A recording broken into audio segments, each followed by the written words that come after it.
used to, be used to, get used to এই তিনটাই সাধারণত অভ্যাস এই অর্থে ব্যবহার করা হয়। কিন্তু স্পোকেন ইংলিশে কখন কোনটার ব্যবহার করতে হয় আমরা অনেক সময় কনফিউজড হই। আজকের এই ভিডিওর মাধ্যমে এই তিনটার সম্পূর্ণ ডিটেলস ব্যবহার নিয়ে আলোচনা করবো ইনশাল্লাহ। ভিডিওটা একদম শুরু থেকে শেষ পর্যন্ত দেখার ট্রাই করবেন। সো হ্যালো এভরিওয়ান, আসসালামু আলাইকুম, welcome back to my YouTube channel English with Hasnaina. I hope you are doing well with the grace of Allah ইনশাল্লাহ। চলুন তাহলে ভিডিওটা স্টার্ট করি।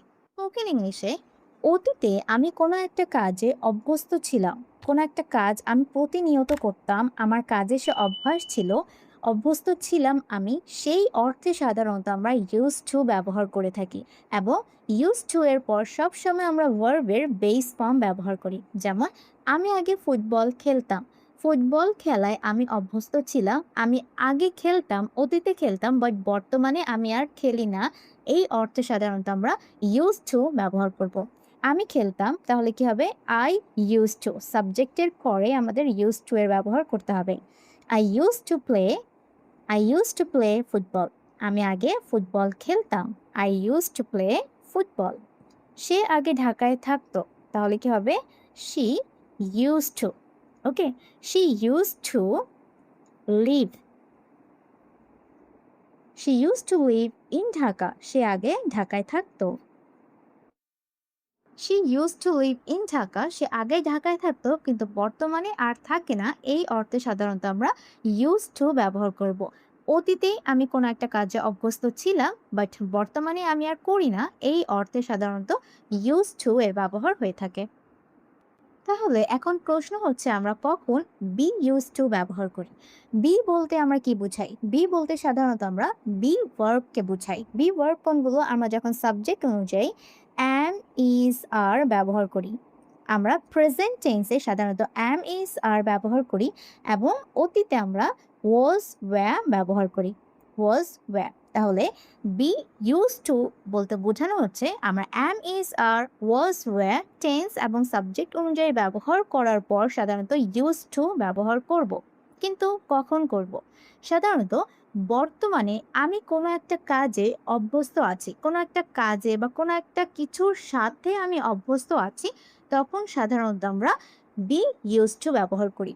বর্তমানে অভ্যস্ত, ওকে, আমি বর্তমানে সে কাজের সাথে বা কোনো কিছুর সাথে আমি অভ্যস্ত। বি ইউজ টু ব্যবহার করার পর সাধারণত আমরা নাউন ব্যবহার করতে পারি, নাউন অথবা ভার্ব ব্যবহার করা যায়, কিন্তু সেই ভার্বটা অবশ্যই ভার্বের আইএনজি ফর্মে থাকতে হবে। যেমন আমি ঠান্ডা আবহাওয়ার সঙ্গে অভ্যস্ত, এটার অর্থ দাঁড়াচ্ছে আমি যখন ঠান্ডা ওয়েদারে থাকি তখন আমি অসুস্থ হয়ে যাই না, বরং ঠান্ডা ওয়েদারে আমি অভ্যস্ত, আমি ভালো থাকি। তখন আমরা এখানে বি ইউজ টু ব্যবহার করব।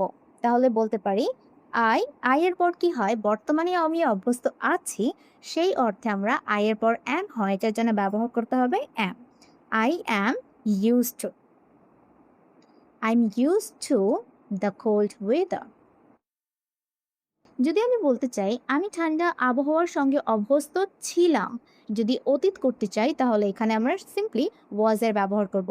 I was, I was use to the cold weather. তারপর আরেকটা উদাহরণ দিই, সে রাতে গাড়ি চালাতে অভ্যস্ত, সে রাতে গাড়ি চালাতে পারে, তার অভ্যাস আছে, তখন আমাদের বলা উচিত হি ইজ। যেহেতু বর্তমানের আমি অভ্যস্ততার কথা বলছি, তাহলে কি হবে? Is. He is use to, okay, he is use two. এখন গাড়ি চালানো একটা কাজ, ভার্বের ব্যবহার করতে হবে, তাহলে সেটা ভার্বের আইএনজি ফর্ম ব্যবহার করতে হবে, driving, okay, he is use to driving. To ব্যবহার করার পরও যখন আমরা ভার্ব ব্যবহার করবো ইউজ টু এর সাথে ভার্বের আইএনজি ফর্ম হয়, এটা মনে রাখতে হবে, okay. He is use to driving at night, সে রাতে গাড়ি চালাতে অভ্যস্ত। তাহলে যদি এখন আমরা বলতে চাই সে রাতে গাড়ি চালাতে অভ্যস্ত ছিল, অতীত করতে চাই, তাহলে এই সেন্টেন্স থেকে আমরা কিভাবে বলতে পারি আপনারা আমাকে কমেন্ট করে জানান, ওকে।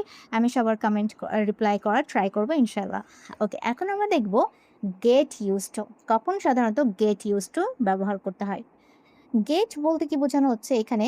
গেট বলতে বোঝানো হচ্ছে ধীরে ধীরে অথবা গ্র্যাজুয়ালি কোনো একটা কাজে বা কোনো কিছুতে অভ্যস্ত হয়ে যাওয়া, ওকে, অভ্যস্ত হয়ে যাওয়া।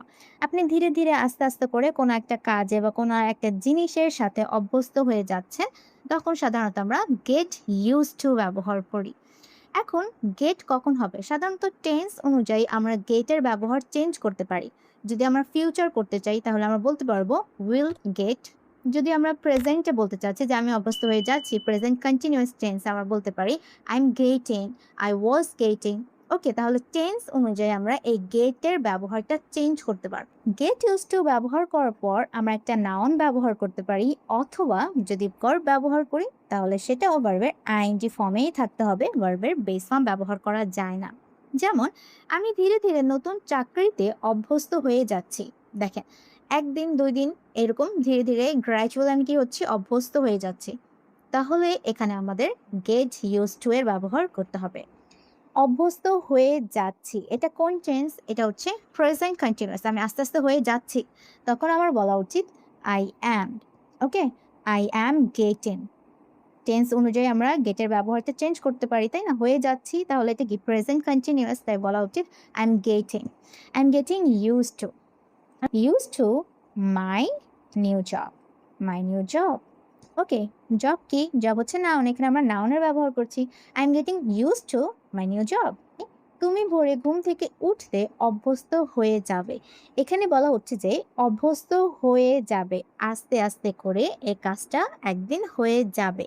তখন আমরা এখানে কি করব? ইউ উইল গেট এর ব্যবহার করব। হয়ে যাবে, ফিউচার টেন্স ব্যবহার করা হয়েছে, তাহলে কি হবে? Will get. Okay, you will get used to, you will get used to ঘুম থেকে উঠতে। ওকে, ঘুম থেকে উঠা হচ্ছে একটা কাজ, ভার্বের ব্যবহার করতে হবে, তাহলে সেটা সবসময় কি হবে? ভার্বের আইএনজি ফর্মে থাকবে। এই জন্য আমার বলা উচিত waking. Okay, to waking, to waking up early. You will get used to waking up early. She is blank waking up early. সে তাড়াতাড়ি ঘুম থেকে উঠতে অভ্যস্ত। বর্তমানে সে অভ্যস্ত আছে। তাহলে এখানে কি ব্যবহার করা উচিত? She is used to. ওকে, এখানে কি হবে? Used to. Used to, যেহেতু অলরেডি এখানে বি ভার্ব ব্যবহার করা হয়েছে is, she is used to waking up early. তারপর I blank play cricket when I was a child. আমি যখন ছোট ছিলাম তখন আমি ক্রিকেট খেলতাম, বাট বর্তমানে আর খেলি না। তখন কি ব্যবহার করা উচিত? used to. Okay, I used to play cricket when I was a child. It took me a month, এখানে মান্থ হবে, এটা আমার 1 মাস সময় নিয়েছে। ব্ল্যাঙ্ক দ্য কোল্ড ওয়েদার, ঠান্ডা আবহাওয়ায় মানিয়ে নেওয়ার জন্য আমাকে 1 মাস সময় লেগেছে। তাহলে 1 মাস ধীরে ধীরে করে আমি ঠান্ডা ওয়েদারে অভ্যস্ত হয়েছি, তখন এখানে গেট ইউজড টু ব্যবহার করতে হবে না। তাহলে আমরা কি বলতে পারি? It took me a month to get used to. Okay, এখানে কি হবে? To get used to, to get used to the cold weather. Okay, তারপর don't worry you will blank speaking English. চিন্তা করো না, তুমি আস্তে আস্তে করে ইংরেজিতে কথা বলতে পারবে। তাহলে এখানে কোনটা হবে? Be use to, get use to নাকি ইউজ টু? অবশ্যই আমাকে কমেন্ট করে জানাবে। আজকের ভিডিওটা কেমন লেগেছে এটাও কমেন্ট করে জানাবেন। সবাই ভালো থাকবেন। আল্লাহ হাফেজ।